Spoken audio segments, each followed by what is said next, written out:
Bonjour Christophe. Bonjour Fabrice. Merci de nous accueillir ce matin dans les locaux de la métropole d'Aix-Marseille-Provence. Nous allons donc passer quelques instants à revenir sur votre parcours, à échanger autour de votre organisation achat et puis enfin à évoquer l'apport du digital dans le développement de votre organisation. Vous avez rejoint Marseille en 2010 et que faisiez-vous auparavant ? Alors je viens du ministère de la Défense, qu'on appelle aujourd'hui le ministère des Armées. J'étais animateur d'un segment d'achat à la Délégation Générale pour l'Armement. Pourquoi les achats, Christophe ? En fait, ça s'est vraiment fait pas par hasard, mais je dirais que c'est un peu une bifurcation, puisqu'à l'époque, au début, lorsque j'étais embauché par le ministère de la Défense, je travaillais plutôt, je crois que le poste s'appelait ingénieur de marque, c'est-à-dire on ne distinguait pas à l'époque les fonctions de spécificateur et les fonctions achat. Et ça a duré jusqu'à un peu plus que le milieu des années 90. Le ministère de la Défense a été l'un des premiers ministères à subir des coupes budgétaires, et donc ça a été aussi l'un des premiers à s'intéresser au développement d'une approche économique de ces achats. Et donc on est passé d'une relation qui était plus partenariale avec les fournisseurs classiques de l'armement en France à une approche plus client-fournisseur.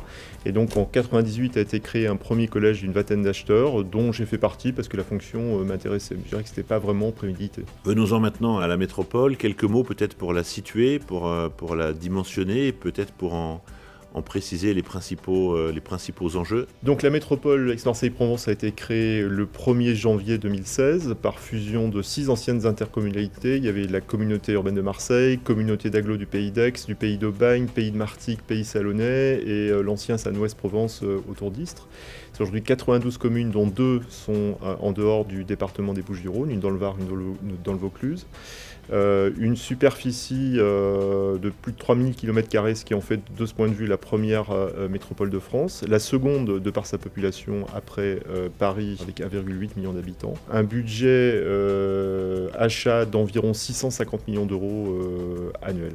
Merci Christophe pour ces précisions. Quelques mots maintenant sur votre organisation achat. Quels en sont les principaux enjeux et puis si vous avez également quelques informations chiffrées. Alors, les achats sont organisés autour de 2 directions à la métropole. Une direction de la programmation de la performance achat, dont je m'occupe, et une direction commande publique, avec laquelle on travaille en étroite collaboration. Donc, la direction de la programmation de la performance achat, on s'occupe, comme son nom l'indique déjà, de programmer l'ensemble des besoins achats, donc les programmer, les cartographier et repérer dans cette programmation les achats à enjeu, sur lesquels on va déployer des acheteurs.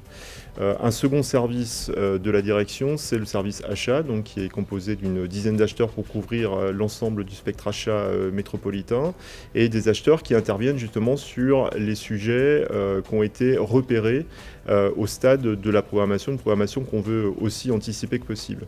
Donc les acheteurs, ils ont typiquement 2 missions assez classiques, une mission famille sur leur portefeuille, c'est-à-dire qu'ils vont avoir une vision complète du panel fournisseur, du nombre de marchés, ils peuvent avoir des objectifs spécifiques à leur portefeuille à mettre en œuvre, et ils vont sur leur portefeuille développer des stratégies d'acquisition globale qui sont ensuite déclinées sur des missions projets, c'est-à-dire des acheteurs qui vont intervenir en équipe pluridisciplinaire de projet, donc en associant un conseiller juridique, un ou plusieurs prescripteurs, pour dérouler la procédure et concevoir une stratégie contractuelle au service des objectifs qui ont été fixés sur le projet. Donc en fait, en gros, il y a 2 types de marchés au sein de la métropole, des marchés sur lesquels interviennent des acheteurs et des marchés qui sont gérés directement entre les prescripteurs et nos amis de la direction de la commande publique. Nous, on les voit au travers de la programmation de ces achats-là.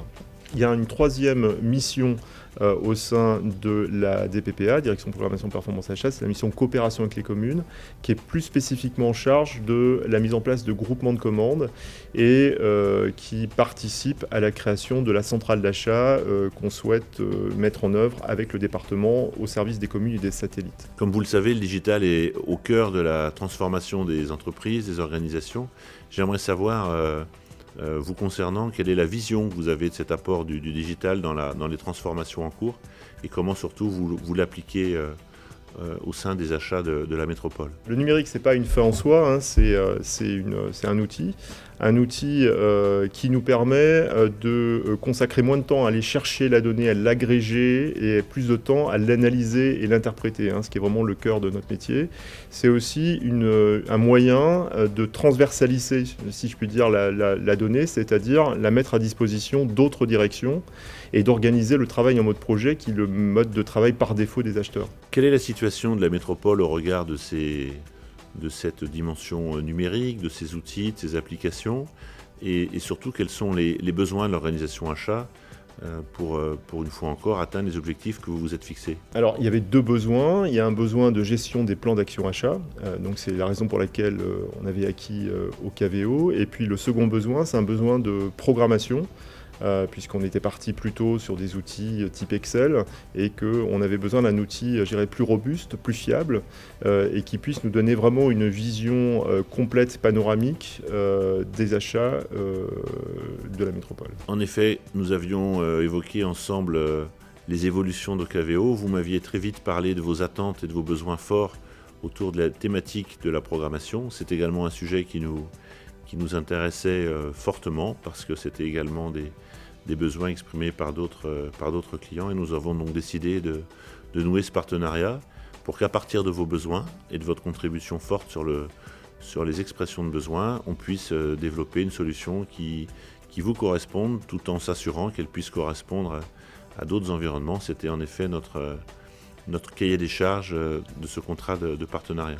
Quelques mois maintenant après la mise en place de ces nouvelles fonctionnalités, et même si on le sait, on a encore et toujours, j'allais dire, des sujets à continuer à faire grandir. Quel bilan tirez-vous de ces travaux avec les équipes de Crop & Co et d'OKVO, et quel bilan aujourd'hui tirez-vous de l'utilisation de la plateforme par rapport à vos besoins? On a commencé par rédiger un cahier des charges. Donc, comme je disais tout à l'heure, le cahier des charges pour nous était relativement précis, puisque le fait d'avoir travaillé avec Excel et d'en avoir éprouvé les limites et les contraintes nous donnait une idée assez claire de ce dont on avait besoin et surtout de ce qu'on ne voulait pas. Donc, on a commencé par rédiger un cahier des charges sur lesquels on a échangé avec vos équipes. Donc, il y a eu plusieurs itérations, puisque le deal, c'était que les spécifications soient aussi universelles que possible et qu'il n'y ait pas de spécificité, c'est-à-dire que cet outil doté de nouvelles fonctions de programmation puisse intéresser d'autres collectivités. Donc, ça, c'est une contrainte qu'on comprenait parfaitement et qui nous allait très bien. Et donc, suite à ces différents échanges, il y a différents prototypes du logiciel qui nous ont été présentés et qui nous ont nous-mêmes permis d'enrichir notre réflexion en se disant tiens, il y a telle fonctionnalité à laquelle on n'avait pas pensé, ça on l'avait imaginé comme ça, c'est peut-être pas forcément la meilleure façon de le faire, et donc d'aboutir aujourd'hui à un produit qui correspond très bien à nos attentes. Il y a encore quelques fonctionnalités à développer, mais je dirais que de façon générale, on est quand même satisfait de la façon dont ça s'est passé avec vos équipes, puisque c'est pas si courant. Je pense qu'on peut vraiment dire qu'on a une démarche partenariale, une écoute, et vraiment une démarche itérative qui aboutit à un produit, un outil qui s'adapte à nos besoins et non pas l'inverse. Merci Christophe. Pour terminer, et avant de vous remercier encore du temps que vous nous avez consacré, comment décririez-vous au KVO et les bénéfices que peuvent en tirer ses clients dans le cadre du pilotage et du management de l'organisation achat? Les équipes sont globalement très satisfaites du produit, et je dirais qu'il contraste un petit peu avec ce qu'on utilisait avant. On a un outil qui est simple d'utilisation, dont l'ergonomie a vraiment été pensée en fonction des fonctionnalités justement, et donc on n'a pas 3 clics à faire, on va directement à l'essentiel. Donc ça, c'est très apprécié des équipes qui perdent beaucoup moins de temps qu'avant. En termes de fonctionnalité, donc on l'a utilisé pour la première fois cette année pour la programmation 2020. Alors pas sur la totalité des fonctions, puisque cette année on a encore des directions qui nous envoient leurs besoins sur des fichiers Excel. L'année prochaine, l'objectif c'est que ces directions puissent saisir directement leurs besoins dans l'outil et que nous on les retraite derrière, qu'on les classifie, on les cartographie et on repère les mutualisations, les synergies qui sont envisageables. Mais écoutez, je vous remercie pour cet échange, et puis bonne route et bonne suite à l'équipe achat et à la métropole, et puis écoutez, à très bientôt.